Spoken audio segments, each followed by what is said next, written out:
我有一招打去1823，想問下違例泊車投訴嘅進度。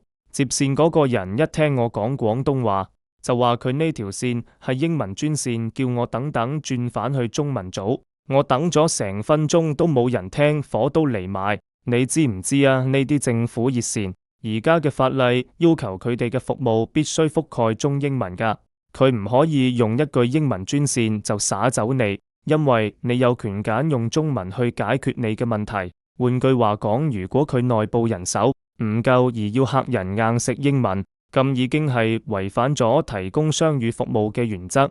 下次你再遇到呢種情況，你可以冷靜同個職員講，我而家要求用中文溝通，請你幫我揾個廣東話同事，或者你照樣用廣東話覆我。